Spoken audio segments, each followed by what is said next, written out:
இவாஞ்சலிஸ்ட் பால் பாலபாஸ்கரன் கொடுக்கும் அனுதினமும் சிலுவையை சுமப்போம் என்ற நிகழ்ச்சி மூலம் உங்கள் அனைவரையும் சந்திப்பதில் பெரும் மகிழ்ச்சி அடைகிறோம். இந்த நிகழ்ச்சி உங்களுக்கு ஆசீர்வாதமாக இருந்தால் இதனை மற்றவர்களுக்கும் எடுத்துச் செல்ல வேண்டும் என்று உங்களை அன்புடன் வேண்டிக் கொள்கிறோம். தேவனுடைய கிருபையும் அன்பும் சமாதானமும் உங்கள் அனைவரோடும் கூட இருப்பதாக. ஆமேன். நான் இவாஞ்சலிஸ்ட் பால் பாலபாஸ்கரன்.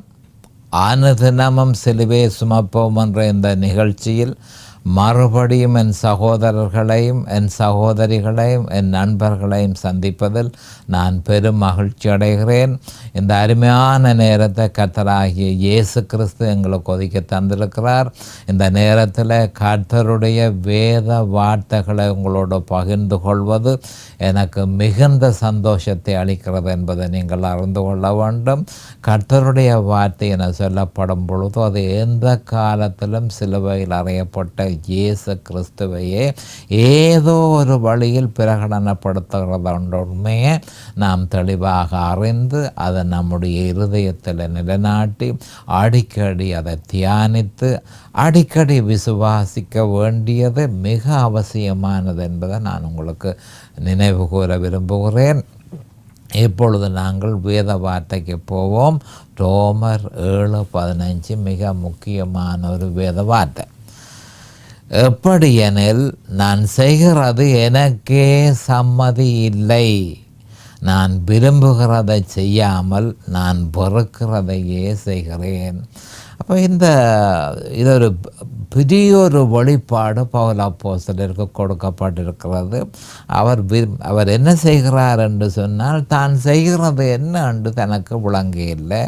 நான் நல்லது செய்ய வேண்டும் என்று நான் விரும்புகிறேன், ஆனால் நான் நல்லது செய்ய வேண்டும் என்று நான் தொடங்கி அந்த வேலையை ஆரம்பித்து கடைசியிலே அது போய் தீமையிலேயே முடிகிறதை நான் காண்கிறேன். நான் விரும்புகிறதை செய்யாமல் நான் வெறுக்கிறதையே செய்கிறேன் என்று சொல்லியிருக்கிறார். இந்த வேத வார்த்தைக்கு நான் கொடுத்திருக்கிற தலையங்கம் ஆவிக்குரிய நிர்பந்தம். ஆவிக்குரிய நிர்பந்தம். நாம் இப்பொழுது ஜெபத்திற்கு கடந்து செல்லுவோம். அருமையானங்கள் பிதாவே, எமக்கு சோஸ்திரம். பரலோகத்தின் தேவனே, எமக்கு சோஸ்திரம். உம்முடைய குமாரன் இயேசு கிறிஸ்துவ பலியாக சிலுவையிலே ஒப்பு கொடுத்து அவருடைய வெளியேறப்பெற்ற இரத்தத்தினால் தேவரீர் நீரங்களை எல்லோரையும் மீட்டு கொண்டதற்காக உமக்கு கண்டண்டைக்கும் சோஸ்திரம். அருமையான பிதாவே, இந்த நேரத்தில் இதனை கேட்டுக்கொண்டிருக்கிற என் சகோதர சகோதரிகள் நண்பர்கள் எல்லோரையும் தேவரீர் ஆசீர்வதித்து அபிஷேகித்து அவர்களுக்கு பிரகாசமான மனக்கண்களை கொடுத்து உம்முடைய வேத வார்த்தைகளை அறிந்து கொள்ளக்கூடிய பாக்கியத்தை அவர்களுக்கு கொடுத்தருள வேணுமென்றும், அதே நேரம் அடியேனையும் அபிஷேகித்து அருமையான பிதாவை உம்முடைய பரிசுத்த ஆவியானவர் அவரே ஆசிரியராக இருக்கிறார், அவரே போதகராக இருக்கிறார், அவரே போதனையை செய்ய வேண்டும் என்று இயேசு கிறிஸ்துவின் நாமத்தினால் கேட்டுக்கொள்கிறேன் பிதாவே. ஆமேன் and amen and amen. Hallelujah, hallelujah, hallelujah. Thank you Jesus, thank you Jesus. Praise the Lord, praise the Lord, praise the Lord. அப்போ இந்த ரோமர் 7:15 கடைசி செய்தி, அந்த கடைசி செய்தியில் நான் உங்களுக்கு விளங்கப்படுத்தி இருந்தேன். அது என்ன மாதிரி என்று சொன்னால், அநேகமான கிறிஸ்தவர்கள் தாங்கள் பரிசுத்த ஆவிக்குள்ளே ஞானஸ்நானம் செய்யப்பட்டு இருக்கிறபடியினால் தம்மிடத்தில் அதிகமான பலம் உண்டு என்று சொல்லி அவர்கள் நம்புகிறார்கள். அது மட்டுமல்ல, ஆவிக்குரிய வல்லமையையும் பரிசுத்த ஆவியானவர் தங்களுக்கு அதிகமாய் தருவார். அதன் மூலம் தாங்கள் விரும்பினது எல்லாவற்றையும் செய்ய முடியும் என்று சொல்லி அநேகமான கிறிஸ்தவர்கள் தப்பான ஒரு அபிப்பிராயத்தை உருவாக்கி இருக்கிறார்கள். அப்போ அந்த நிலப்பாட்டுக்கு ஆதரவாக அவர்கள் என்ன செய்கிறார்கள் என்று சொன்னால், என்ன பலப்படுத்துகிற கிறிஸ்துவனாலே எல்லாவற்றையும் செய்ய எனக்கு பலன் உண்டு என்று சொல்லி பிலிப்பியர் 4:13 சொல்லப்பட்டிருக்கிற அந்த வேத வார்த்தையை அடிக்கடி அவர்கள் குறிப்பிடுகிறத நாம் காணக்கூடியதாக இருக்கிறது. அப்போ அவர்கள் அறிய வேண்டிய மிக முக்கியமான விஷயம், இப்படி சொல்லுகிறதன் மூலம் தமிழத்தில் பலன் உண்டு, தாம் எல்லாவற்றையும் செய்ய தமிழத்தில் பலன் உண்டு என்று சொல்லி அவர்கள் நம்புகிறார். ஆனால் அந்த வேத வார்த்தையை அவர்கள் தெளிவாக அறிய வேண்டும். அதில் சொல்லி இருக்கிறது கிறிஸ்துவினா என்ன பலப்படுத்துகிற கிறிஸ்துவினாலே. அப்போ கிறிஸ்துவே பலப்படுத்த வேண்டும் என்பதை தெளிவாக அந்த வேத வாக்கியத்தில் சொல்லப்பட்டிருக்கு. அப்போ கிறிஸ்து பலப்படுத்துகிறதா இருந்தால் அவர் நிபந்தனை வைத்திருக்கிறார். அது என்ன நிபந்தனை என்று சொன்னால் லூக்கா 9:23 நீ ஒரு கிறிஸ்தவன் தினமும் அந்த வேத வாக்கியத்தை கடைப்பிடித்து அதை தொடர்ச்சியாக அவன் விசுவாசிக்க வேண்டும். அப்படி விசுவாசிக்கவில்லையா இருந்தால் பிலிப்பியர் 4:13 சாத்தியப்படாது என்பதை நாம் அறிந்து கொள்ள வேண்டும். ஏனென்றால் அதை விசுவாசிக்காமல் விட்டால் கிறிஸ்துவுக்குள் பலப்பட இயலாது, கிறிஸ்துவுக்குள் பிழைத்திருக்க இயலாது.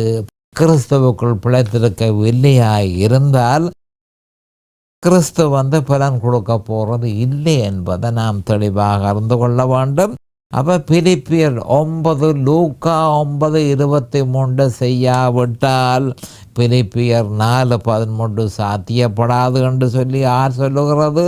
அதுவும் வேத வாக்கியம் லூக்கா 14:27 தெளிவாக சொல்லுகிறது. என்ன 14:27 சொல்லப்பட்டிருக்கின்றால் தன் சிலுவையை சுமந்து கொண்டு எனக்கு பின் செல்லாதவன் எனக்கு சிஷ்யனாக இருக்க மாட்டான். லூக்கா 9:23 ஒருவன் பின்பற்றாவிட்டால் அவன் எனக்கு சிஷ்யனாக இருக்க முடியாது என்று சொல்லி லூக்கா 14:27 சொல்லப்பட்டிருக்கு. அப்போ பாவத்துக்கு கிறிஸ்தவர்கள் என்ன சொல்கிறார்கள் என்று சொன்னால் அந்த பாவத்துக்கு இல்லை என்று சொல்லும் பலம் தமக்கு உண்டு என்று அவர்கள் கருதுகிறார்கள். அது ஒரு பொழுதும் சாத்தியப்படாது என்பதை நாம் அறிந்து கொள்ள வேண்டும். முதற்கண் ஒருவன் பாவத்துக்கு மரித்தால் அந்த பாவத்துக்கு என்றால் ரட்சிக்கப்படும் பொழுது அவன் அந்த பாவத்துக்கு மரிக்கிறான் என்று சொல்லப்பட்டிருக்கிறது. அப்போ அவன் அந்த பாவத்துக்கு மரித்து போவானா இருந்தால் அவன் எப்படி அந்த பாவத்தோட சம்பாஷணை செய்கிறான் என்பதை நாம் அறிந்து கொள்ள வேண்டும். இல்லை என்று சொல்கிறதா இருந்தால் அதோட சம்பாஷணையை நாங்கள் மேற்கொள்கிறோம். எதோட சம்பாஷணையை? அந்த பாவத்தோட சம்பாஷணையை மேற்கொள்ளுகிறோம். அப்போ ஒருவன் மரித்தால் அது எப்படி அவன் சம்பாஷணையை மேற்கொள்ளுகிறான் என்று சொல்லி பரிசுத்த ஆவியானவர் கேட்கிறார். ஏனென்று சொன்னால் மரித்தவன் பாவத்துக்கு நீங்கி விடுதலையாக்கப்பட்டிருக்கிறானே என்று சொல்லி ரோமர் 6:7 சொல்லப்பட்டிருக்கிறது. அடுத்ததாக பரிசுத்த ஆவியானவர் ஒருவனுடைய விசுவாசத்தின் அடிப்படையிலேயே செயல்படுகிறார். வேறு எந்த வழியிலும் அவர் செயல்படுவதில்லை என்பதை நாம் தெளிவாக அறிந்து கொள்ள வேண்டும். வேறு எந்த வழியையும் அவர் ஏற்றுக்கொள்வதில்லை என்பது தெளிவாக ரோமர் 8:2 சொல்லப்பட்டிருக்கிறது. ஏறத்தாழ சகல கிறிஸ்தவர்களும் தாமும் சரியான முறையில் விசுவாசிப்பதாகவே அவர்கள் வலியுறுத்துவார்கள். அதாவது அவர்களோட பேசினால் நாங்களும் சரியான முறையில் தான் விசுவாசிக்கிறோம் என்று சொல்லி அவர்கள் நிஜமாகவே நம்புகிறார்கள். அதில் சந்தேகம் இல்லை. அப்போ பிசாசுகளும் தேவன் உண்டு என்று விசுவாசித்து நடுங்குகிறதே. யாக்கோபு 2:19 சொல்லப்பட்டு கிடக்கு, பிசாசுகளை எடுத்துக்கொள்ளுங்கள். பிசாசுகள் என்ன மாதிரி என்றால் தேவன் உண்டு என்பதை அதுகள் நம்புகிறது. அது மட்டுமல்ல, அதனை விசுவாசித்து அதுகள் நடுங்குகிறதே என்று சொல்லி யாக்கோபு 2:19 சொல்லப்பட்டிருக்கிறது. ஆனால் பிசாசுகளினுடைய விசுவாசத்தை தேவன் ஏற்றுக்கொள்வதில்லை. யாக்கோபு 2:19 சொல்லப்பட்டிருக்கு, தேவன் ஒருவர் உண்டென்று விசுவாசிக்கிறாய். அப்படி செய்கிறது நல்லதுதான். பிசாசுகளும் விசுவாசித்து நடுங்குகிறது என்று சொல்லி யாக்கோபு சொல்லி இருக்கிறார். அப்போ பிசாசுகளின் விசுவாசமும் அதுவும் ஒரு விசுவாசம்தான்.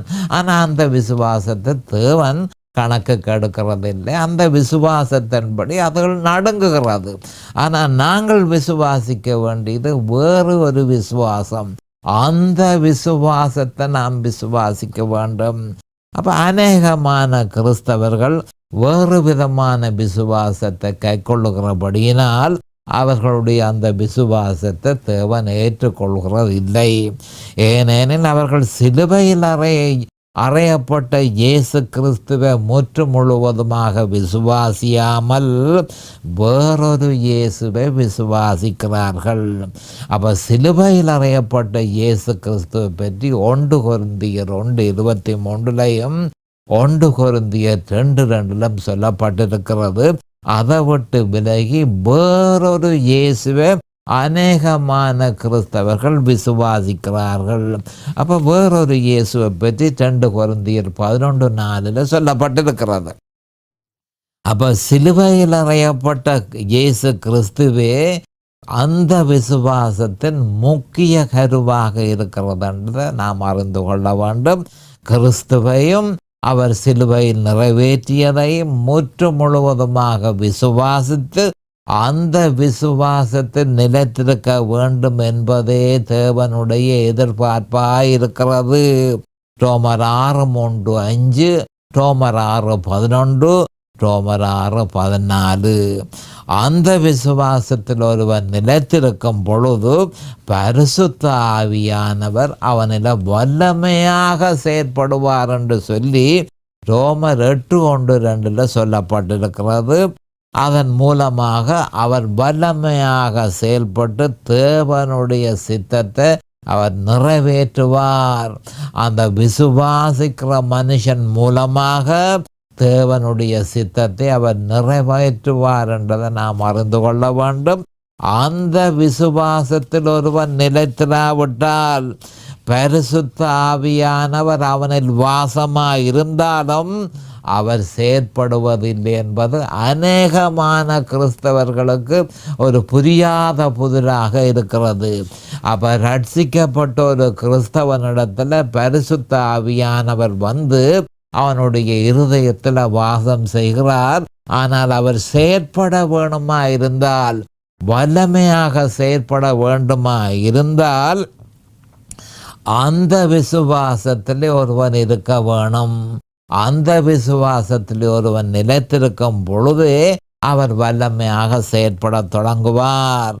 அப்போ என்ன மாதிரி என்று சொன்னால், அந்த விசுவாசத்தில் நிலைத்திருக்கவில்லையா இருந்தால் பரிசுத்த ஆவியானவர் செயற்பட போவதில்லை. அவர் இருதயத்தில் இருக்கிறார், ஆனால் அவர் செயற்பட மாட்டார் என்பதை கிறிஸ்தவர்கள் அறிந்திருப்பதா இல்லை. இந்த பரிதாபகரமான நிலைமையே பவுல் அப்போஸ்தலருக்கும் ஏற்பட்டது என்பதை நாம் அறிந்து கொள்ள வேண்டும். தற்பொழுது எண்ணில் அடங்காத கிறிஸ்தவர்களும் இதே அனுபவத்தை உடையவர்களாக இருக்கிறார்கள். ரட்சிக்கப்பட்டிருக்கிறார்கள். அவர்களிடத்தில் பரிசுத்த ஆவியானவர்களுடைய இருதயத்தில் வாசம் செய்கிறார். ஆனால் அவர் செயற்படுவதில்லை.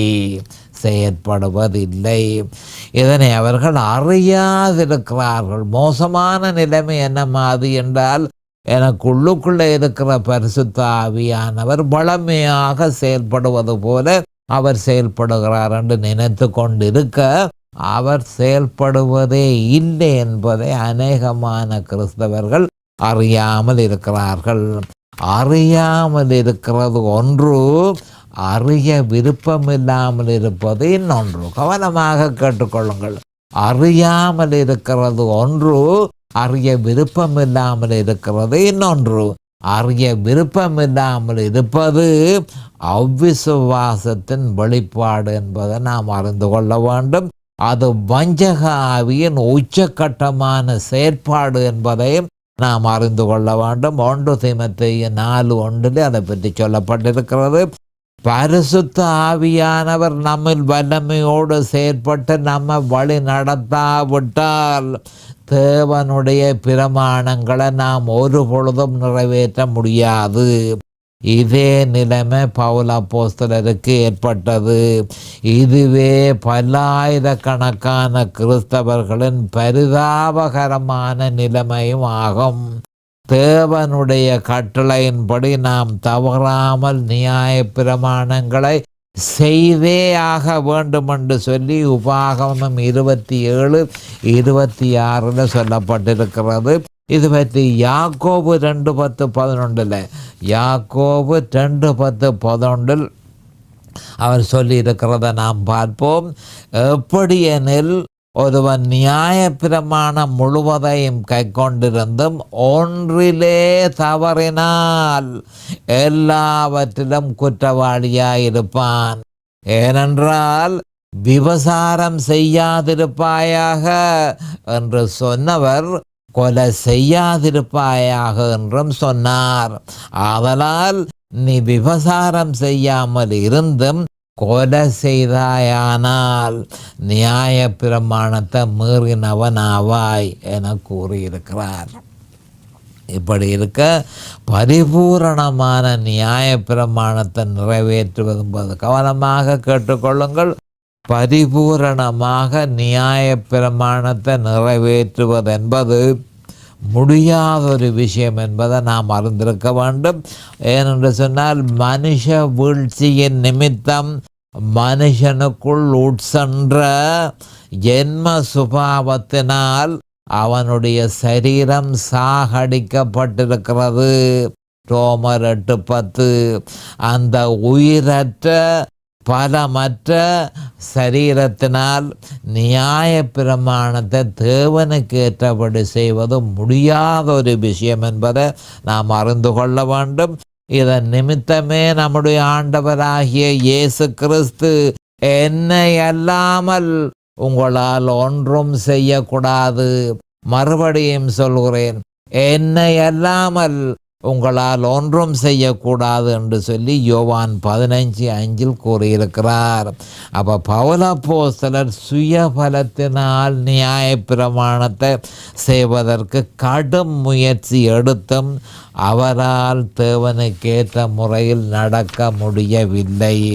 இது பற்றி ரோமர் 7:9 கற்பனை வந்த போது பாவம் உயிர் கொண்டது, நான் மரித்தவனானேன் என்று பவுலப்போஸ்தலர் சொல்லியிருக்கிறார். இதை பற்றி கொஞ்சம் நாங்கள் விவரமாக அறிய வேணும். கற்பனை வந்த போது நியாய பிரமாணத்தை தேவ பலத்தோடு செய்யாமல் சுய பலத்தோடு செய்ய முயற்சிக்கையில், கற்பனை வந்த போது நான் நியாய பிரமாணத்தை என்னுடைய சொந்த பலத்தில் செய்ய முயற்சிக்கும் பொழுது பாவம் உயிர் கொண்டது, எனக்குள்ள ரட்சிப்பின் நிமித்தம் செயல் இழந்து போன கவனமாக கேளுங்கள், ரட்சிப்பின் நிமித்தம் செயல் இழந்து போன அந்த பாவம் மறுபடியும் நான் நியாயப்பிரமாணத்தை செய்ய வெளிக்கிட்ட உடனே உயிர் பெற்று எழுந்து வல்லமையாக என்னில் செயல்பட தொடங்கினது.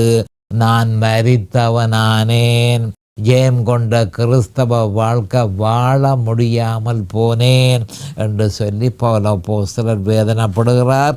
கற்பனை வந்த போது அந்த விசுவாசத்தில் நிலைத்திருக்கவில்லையாயிருந்தால் கற்பனை வரும் என்பதை தெளிவாக கிறிஸ்தவர்கள் அறிந்து கொள்ள வேண்டும். அந்த கற்பனையை என்ன மாதிரி என்று சொன்னால் செய்ய முயற்சித்தவுடன் பாவம் உயிர் கொண்டது, நான் மரித்தவனானேன் என்று பவுலப்போஸ்தலர் தெளிவாக சொல்லியிருக்கிறார். இப்படி இருக்க நான் செய்கிறது எனக்கே சம்மதி இல்லை.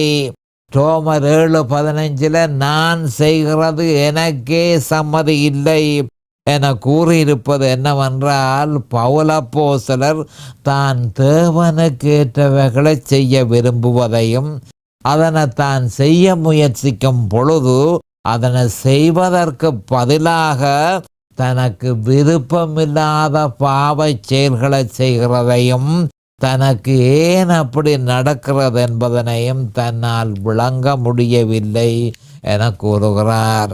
நான் செய்கிறது எனக்கே சம்மதி இல்லை.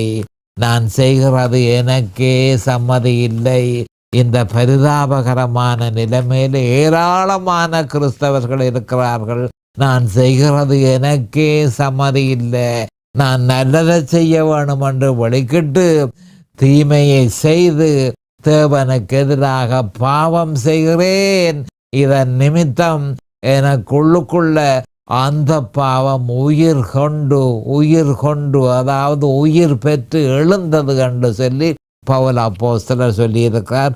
கோடிக்கணக்கான கிறிஸ்தவர்களும் பவுல் அப்போஸ்தலர் போல, கவனமாக கேட்டுக்கொள்ளுங்கள், கோடிக்கணக்கான எண்ணிக்கைக்கு அடங்காத கிறிஸ்தவர்கள் பவுல் அப்போஸ்தலர் போன்று தேவனுக்கேற்றவைகளை செய்ய பிரியமாயிருந்து தம்முடைய முழு பலத்தையும் உபயோகித்து தம் சுயபலத்தினால் அவற்றை செய்ய முயற்சிக்கும் பொழுது அவர்கள் தங்களுக்கு விருப்பமில்லாத பாவச் செயல்களை செய்து கிறிஸ்தவ வாழ்க்கையில் படுதோல்வி அடைந்திருக்கிறார்கள் என்பதை நாம் தெளிவாக அறிந்து கொள்ள வேண்டும். ஏனென்று சொன்னால் இதுதான் அதிகமாக தற்பொழுது நடைமுறையில் இருக்கிற நிலைமை. என்றால் அந்த பாவத்தை எப்படி வெற்றி கொள்வதென்று அவர்களுக்கு தெரியாததன் நிமித்தம் இந்த நிர்பந்தமான நிலைமைக்குள்ள மாட்டுப்பட்டு போய் ஏராளமான கிறிஸ்தவர்கள் இருக்கிறார்கள். தானே ஏன் அப்படி செய்கிறோம் என்பதை அவர்களால் அறிய முடியாது இருக்கிறது.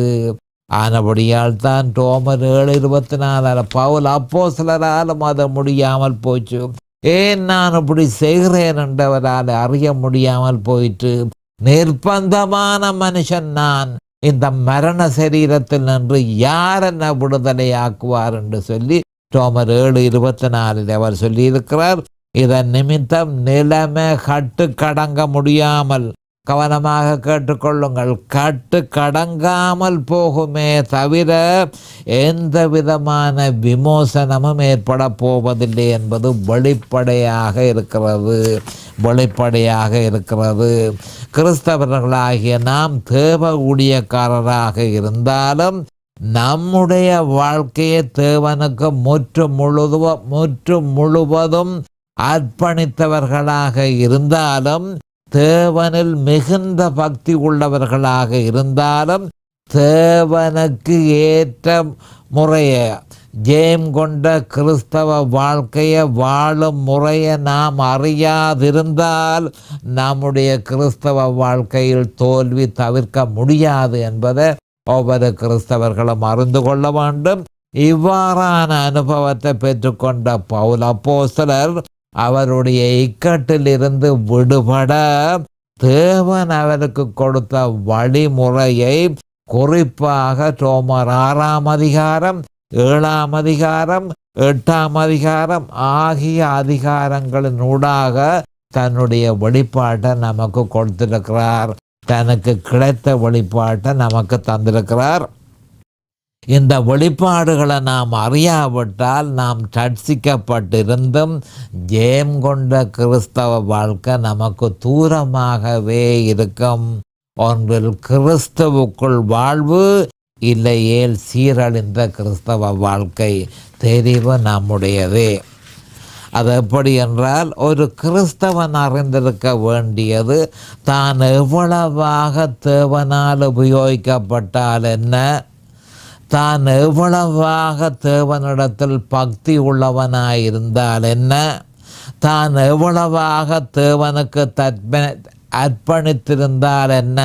மறுபடியும் சொல்கிறேன், தான் எவ்வளவாக தேவனுக்கு தன்னை அர்ப்பணித்திருந்தால் என்ன. கிறிஸ்துவின் சிலுவையை பற்றி பவுல் அப்போஸ்தலரினால் ரோமர் 6, 7, 8 அதிகாரத்தில் தரப்பட்ட அவருடைய வெளிப்பாடுகளை நாம் பொருத்தமான முறையில் விளங்காவிட்டால் ஒரு பொழுதும் தேவனுக்கு ஏற்றபடி நாம் வாழ முடியாது. ஜெயம் கொண்ட கிறிஸ்தவ வாழ்க்கை நமக்கு சாத்தியமாகாது. ரோமர் 6, 7, 8 அவருக்கு கிடைத்த வெளிப்பாடுகளை நமக்கு தந்திருக்கிறார். அதனை சரியான முறையில் விளங்கி, அதனை அறிந்து, அதனை விசுவாசித்து, அந்த விசுவாசத்தில் நிலைத்திருக்காவிட்டால் ஜெயம் கொண்ட கிறிஸ்தவ வாழ்க்கை நமக்கு சாத்தியம் இல்லை என்பதை நாம் தெளிவாக அறிந்து கொள்ள வேண்டும். ஆயினும் அந்த கிறிஸ்தவன் ரட்சிக்கப்பட்டிருக்கலாம். அப்படியே கோடிக்கணக்கான கிறிஸ்தவர்களும் ரட்சிக்கப்பட்டிருக்கிறார்கள். ஆயினும் அவர்களுடைய கிறிஸ்தவ வாழ்க்கையில் ஜெயம் கொண்ட கிறிஸ்தவ வாழ்க்கை கானல் நீராக இருக்கிறது. ஒன்றில் தேவனால் ஏற்படுத்தப்பட்ட வழி, இல்லையேல் பவுல் அப்போஸ்தலர் அனுபவித்த வழி. பவுல் அப்போஸ்தலர் அனுபவித்த வழியை பற்றி தான் ரோமர் 7:15 சொல்லப்பட்டிருக்கிறது. அவர் அனுபவித்த வழி என்ன? நான் செய்கிறது எனக்கே சம்மதி இல்லை, நான் விரும்புகிறதை செய்யாமல் நான் வெறுக்கிறதையே செய்கிறேன் என்று சொல்லி ரோமர் 7:15 அவர் சொல்லியிருக்கிறார். அப்போ ஒன்றில் ஜெயம் கொண்ட கிறிஸ்தவ வாழ்க்கை, இல்லையோ பவுல் அப்போஸ்தலர் அனுபவித்த அந்த வழி என்பதை நாம் அறிந்து கொள்ள வேண்டும். இதன் நிமித்தமே பவுல் அப்போஸ்தலர் சிலுவையில் அறையப்பட்ட இயேசு கிறிஸ்துவை பிரசங்கிக்கிறோம். கவனமாக கேட்டுக்கொள்ளுங்கள். இந்த வெளிப்பாடு கிடைத்த பிறகு அடிக்கடி அவர் சொல்லுகிறது என்னவென்றால், நாங்களோ சிலுவையில் அறையப்பட்ட இயேசு கிறிஸ்துவை பிரசங்கிக்கிறோம். அங்கதான் விடுதலை உண்டு, அங்கதான் பரிசுத்தம் உண்டு, அங்கதான் ஜெயங்கொண்ட கிறிஸ்தவ வாழ்க்கை உண்டு. அப்ப சிலுவையில் அறையப்பட்ட இயேசு கிறிஸ்துவை நீங்கள் விசுவாசிக்க வேணும் என்று சொல்லி அவர் 1 கொரிந்தியர் 1:23 அடிக்கடி சொல்லி கொண்டு வந்தார். அதனால் இதை உங்களுக்கு நினைவூட்டுகிறது என்னென்று சொன்னால், 1 கொரிந்தியர் 1:23 சொல்லப்பட்டது நமக்கு நினைவூட்டுவது என்னவென்றால், நம்முடைய விசுவாசம் எங்கே, நம்முடைய விசுவாசத்தின் குறிக்கோள் எங்கே இருக்க வேணும் என்பதை தெளிவாக சொல்லப்பட்டிருக்கிறது. கிறிஸ்துவின் சிலுவையிலேயே நம்முடைய விசுவாசத்தின் குறிக்கோள் இருக்க வேண்டும். ஆனபடியால் தான் நாங்களோ சிலுவையில் அறையப்பட்ட கிறிஸ்துவை பிரசங்கிக்கிறோம் என்று சொல்லி 1 கொரிந்தியர் 1:23 பவுல் அப்போஸ்தலர் தெளிவாக சொல்லியிருக்கிறார். அப்போ நினைவு கூற வேணும், இதை நாங்கள் நினைவு கூற வேணும் என்பதற்காகத்தான் அவர் 1 கொரிந்தியர் 1:23 சொல்லியிருக்கிறார். நினைவு கூறுவது கிறிஸ்தவத்தின் பலம் பொருந்திய தூணாக இருக்கிறது. கிறிஸ்தவத்தின் பலம் பொருந்திய தூணாக இருக்கிறது என்பதை நாம் அறிந்து கொள்ள வேண்டும். பவுல் அப்போஸ்தலரின் அனுபவத்தின் மூலம், அவருக்கு கிடைத்த வெளிப்பாடுகள் மூலம், மறுபடியும் சொல்லுகிறேன், பவுல் அப்போஸ்தலரின் அனுபவத்தின் மூலமும் அவருக்கு கிடைத்த வெளிப்பாடுகள் மூலமும் அந்த விசுவாசத்தின் குறிக்கோள் எப்பொழுதும் இயேசு கிறிஸ்துவிலும் அவர் சிலுவையில் நிறைவேற்றியதிலும் தொடர்ச்சியாக ஒவ்வொரு நாளும் வெளிப்படுத்தப்படும் பொழுது ஜெயம் கொண்ட கிறிஸ்தவ வாழ்க்கை நம்முடையதாகிறது. லூக்கா 9:23 தெளிவாக சொல்லப்பட்டிருக்கிறது. ஒருவன் என் பின்னே வர விரும்பினால் அவன் தன்னைத்தான் வெறுத்து தன் சிலுவையை அனுதினமும் எடுத்துக்கொண்டு என்னை பின்பற்ற கடவன் என்று சொல்லப்பட்டிருக்கிறது. அப்போ இதுதான் தேவனாலே ஏற்றுக்கொள்ளப்பட்ட வழிமுறையாக, வேறொரு வழியும் இல்லை என்பதை நாம் தெளிவாக அறிந்து கொள்ள வேண்டும். இப்பொழுது நேரம் சமீபமாகிவிட்டது. அடுத்த செய்தியில் நான் உங்களை சந்திக்கும் வரை கர்த்தராகிய இயேசு கிறிஸ்துவின் நாமத்தினால் நான் உங்களை ஆசீர்வதிக்கிறேன். அவருடைய கிருபையும் அவருடைய இரக்கமும் உங்களுக்கு தாராளமாக கிடைப்பதாக. இயேசுவின் நாமத்தில் பரிசுத்த பிதாவே, ஆமேன் அண்ட் ஆமேன் அண்ட் ஆமேன். இந்த செய்தி உங்களுடைய ஆவிக்குரிய வளர்ச்சிக்கு மிகவும் உதவியாக இருக்கும் என நாம் நம்புகிறோம். மேலதிக விவரங்களுக்கு 647-465-1224 தொலைபேசி மூலமும் www.crosswayministries.ca வெப்சைட் மூலமும் paulbalabhaskaran@gmail.com இமெயில் மூலமும் www.facebook.com/crosswayministries ஃபேஸ்புக் பேஜ் மூலமும்